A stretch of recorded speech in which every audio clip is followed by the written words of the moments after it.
Moi, je crois que ce mouvement, il faut le réinscrire dans un mouvement historique. Je veux dire, il y a eu un grand moment de la gauche qui était le moment tiers-mondiste anticolonial. Et c'était les années 50, 60, 70. Beaucoup de gens qui se sont engagés à gauche dans les années 60, l'impulsion, ça a été quand même le conflit, enfin la guerre en Algérie. Et donc la lutte pour l'indépendance, enfin aux côtés des Algériens qui briguaient leur indépendance et contre l'État colonial français. Donc il y a eu comment dire, une jonction, une collusion entre un certain marxisme et un certain anticolonialisme qui a duré, ouais, je veux dire, pendant 20, 30 ans, quoi.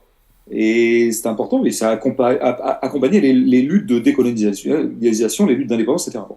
Après, à partir du moment où ces luttes se sont un peu disparues, il est normal que le fait colonial ou le fait anticolonial ait été moins central je dirais, dans le corpus de la gauche. C'est presque normal. Je veux dire, alors tu me dis, bon, il reste la Palestine qui reste un pays colonisé. D'abord, il n'est pas stricto sensu colonisé au sens où on parlait de colonie avant, mais je ne vais pas rentrer dans ce débat-là parce que ça va nous emmener trop loin.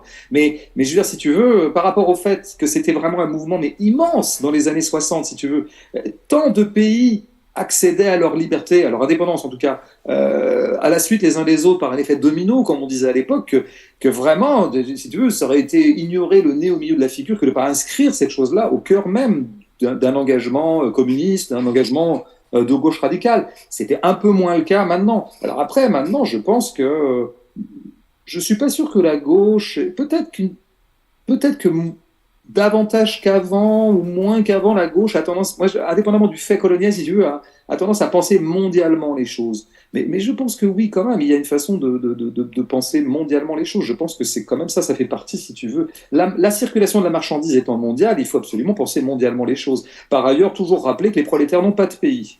Les prolétaires n'ont pas de pays et que donc, à ce titre-là, il n'y a aucune raison que je me soucie davantage d'un prolétaire français que d'un prolétaire roumain ou thaïlandais. Aucune. Aucune raison philosophique à ça.